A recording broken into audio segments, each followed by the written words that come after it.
సహచర మంత్రివర్గ సభ్యులు, పార్లమెంట్ సభ్యులు, శాసన మండలి సభ్యులు, శాసన సభ్యులు, వివిధ కార్పొరేషన్లకు సంబంధించిన చైర్మన్లు,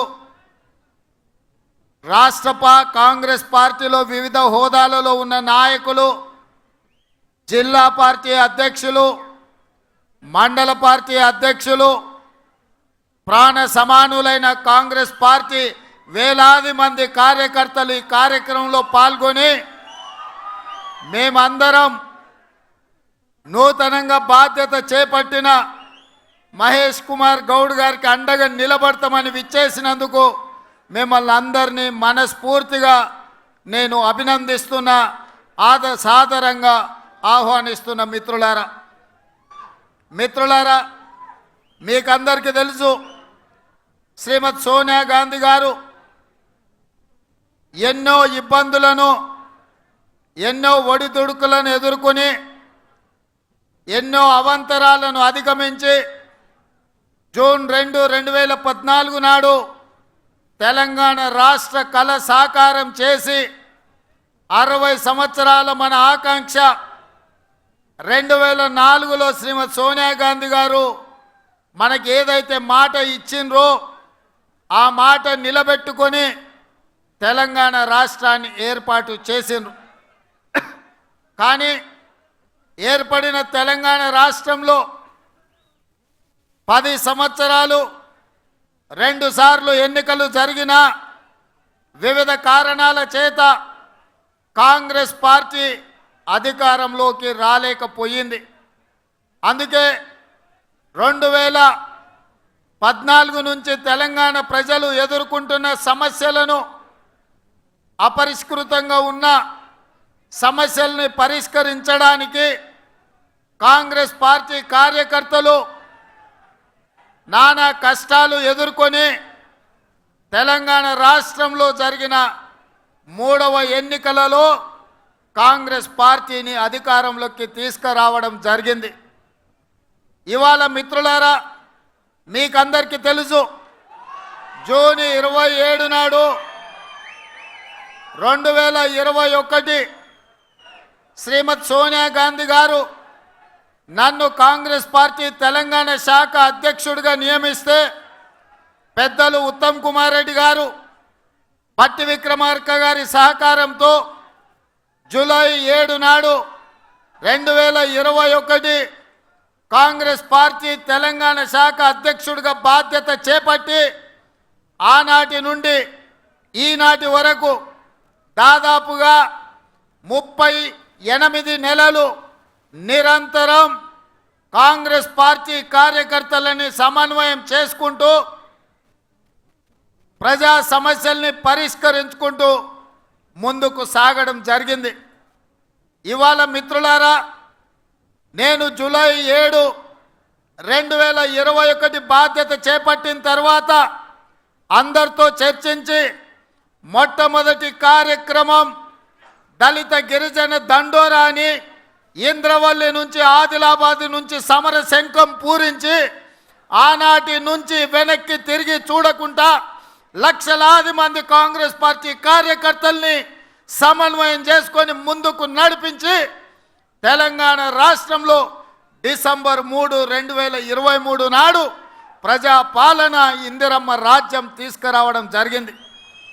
ఇంద్రవెల్లిలో పూరించిన సమర శంఖం, వరంగల్లులో రైతు సంఘర్షణ సభను పెట్టి రైతు డిక్లరేషన్ చేయడం ద్వారా తెలంగాణ రాష్ట్ర లక్షలాది రైతాంగానికి 2 లక్షల రూపాయల రుణమాఫీ చేస్తామని చెప్పి ఆనాడు రాహుల్ గాంధీ గారు మాట ఇవ్వడం జరిగింది. కాంగ్రెస్ పార్టీ, గాంధీ కుటుంబం మాట ఇస్తే మాట తప్పని, మడమ తిప్పని నాయకత్వ లక్షణాలు కలిగిన గాంధీ కుటుంబం రాహుల్ గాంధీ గారు ఇచ్చిన మాట మేరకు ఈ సంవత్సరం ప్రభుత్వం ఏర్పడిన 6 నెలలలోపే 2 లక్షల రూపాయల రుణమాఫీ చేసి 18,000 కోట్ల రూపాయలు 23 లక్షల రైతుల ఖాతాలో వేసి వ్యవసాయం దండుగా కాదు, వ్యవసాయం పండుగ అని ఇందిరమ్మ రాజ్యంలో మనము నిరూపించినాం. ఇది కాంగ్రెస్ పార్టీ నిబద్ధత. ఇదే కాదు, సెప్టెంబర్ 17, 2023 నాడు రాజీవ్ గాంధీ ప్రాంగణం తుక్కుగూడ రంగారెడ్డి జిల్లాలో శ్రీమతి సోనియా గాంధీ గారు, శ్రీ మల్లికార్జున్ ఖర్గే గారి నేతృత్వంలో తెలంగాణ రాష్ట్ర కాంగ్రెస్ పార్టీ 6 గ్యారంటీలను తెలంగాణ ప్రజలకిచ్చి 6 గ్యారంటీలను ముందు పెట్టుకొని మనం ప్రజల దగ్గరికి వెళ్ళడం జరిగింది.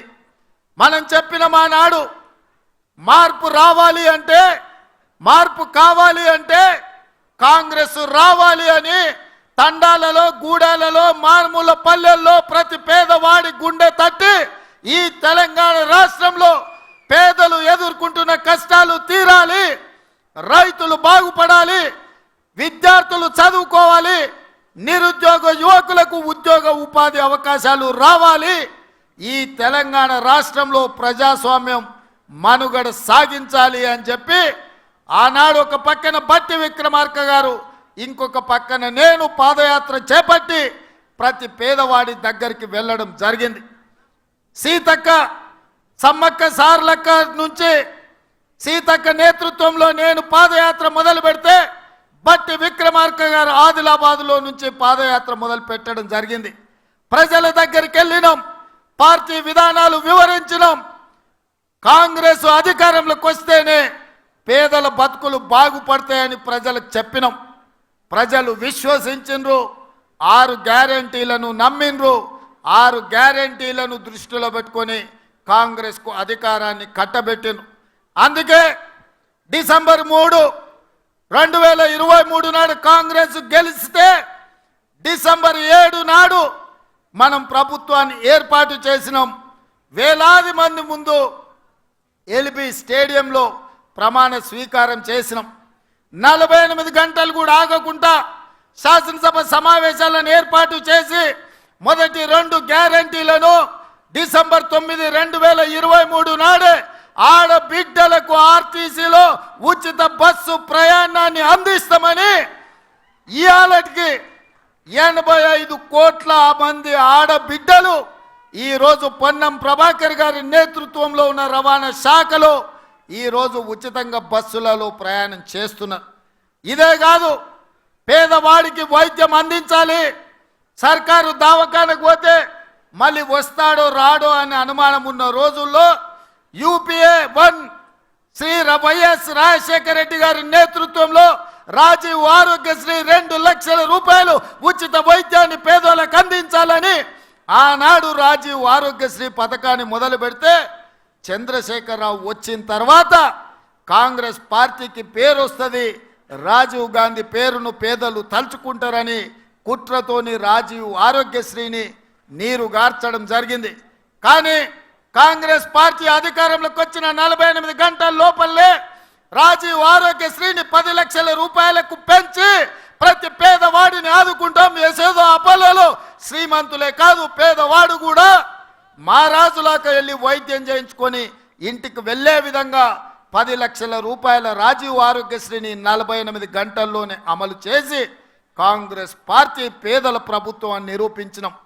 ఇదే కాదు, వ్యవసాయానికి ఉచిత కరెంట్ ఇచ్చింది కాంగ్రెస్. ఆనాడు అదే ఎల్బీ స్టేడియంలో వైఎస్ రాజశేఖర రెడ్డి గారు ఉచిత కరెంటు కోసం సంతకం పెట్టిండు. ఆ స్ఫూర్తితో వ్యవసాయంకే కాదు, పేదవాళ్ళ ఇళ్లలో కాంతులు వెలగాలి, వాళ్ళ కళ్ళల్లో ఆనందం ఉండాలి అని ప్రతి పేదవాడి ఇంటికి ఉచిత కరెంటునిచ్చి 200 యూనిట్లు ఈనాడు లక్షలాది కుటుంబాలకు వాళ్ళ ఇళ్లలో ఉచితంగా కరెంట్ ఇచ్చినాం. ఇదే కాదు, మా ఆడబిడ్డలు కట్టెల పొయ్యితోని కష్టపడుతుంటే కన్నీళ్లతో కట్టెల పొయ్యి పొగ ఊపిరితిత్తులకు పోయి క్యాన్సర్ వచ్చి చచ్చిపోతుంటే సోనియమ్మ ఆడబిడ్డలను ఆదుకోవడానికి ఆనాడు దీపం పథకం ద్వారా సిలిండర్ గ్యాస్ పొయ్యి పేదలకు అందించింది. 400 రూపాయలకే ఆనాడు సిలిండర్ ఇచ్చింది. కానీ నరేంద్ర మోడీ, చంద్రశేఖరరావు అధికారంలోకి వచ్చిన తర్వాత 400 సిలిండర్ 1200 రూపాయలు అయ్యింది. పాదయాత్రలో నా దృష్టికి ఆడబిడ్డలు అక్క చెల్లెళ్ళు సిలిండర్ ధర పెరిగిపోయింది, ఈ బండ మొయ్యలేకపోతున్నాం, సిలిండర్ అటకెక్కింది, కట్టెలు పోయి మళ్ళా మాకు తప్పని పరిస్థితి అని చెప్తే ఆనాడు మాట ఇచ్చినాం. 500 రూపాయలకి ఆడబిడ్డలకి ఇంటికి సిలిండర్ తెచ్చిస్తామని చెప్పినాం. ఇవాళ ఇచ్చిన మాట ప్రకారం ఆడబిడ్డలకు 500 రూపాయలకే ఇవాళ మనం సిలిండర్ ఇచ్చి నిరూపించినాం. ఇదే కాదు మిత్రులారా, రైతులకు ఇచ్చిన మాట ప్రకారం పార్లమెంట్ ఎన్నికలలో ఓ సన్నాసి తాటి చెట్టు లెక్క పెరిగిండు కానీ దూలం లెక్క పెరిగిండు కానీ దూడకున్న బుద్ధి కూడా లేదని నేను ఆయన చెప్పినా, నువ్వు రైతు రుణమాఫీ చెయ్యి, నేను రాజీనామా చేస్తా అని సవాలు విసిరిండు. ఆయనలోనే నేను యాదగిరిగుట్ట లక్ష్మీ నరసింహ సాక్షిగా చెప్పిన 15 ఆగస్టు లోపల 2 లక్షల రూపాయల రుణమాఫీ చేసి తీరుతాని మాట ఇచ్చిన పార్లమెంటులో 42% ఓట్లు, 8 పార్లమెంట్లు మీరు గెలిపించారు. ఇచ్చిన మాట ప్రకారం 15 ఆగస్టు నాడు ఖమ్మం కొత్తగూడెంలో భద్రాద్రి రాముల వారి సాక్షిగా 23 లక్షల మంది రైతులకు 18,000 కోట్ల రూపాయలు రైతుల ఖాతాలో వేసి రైతుల కళ్ళల్లో ఆనందం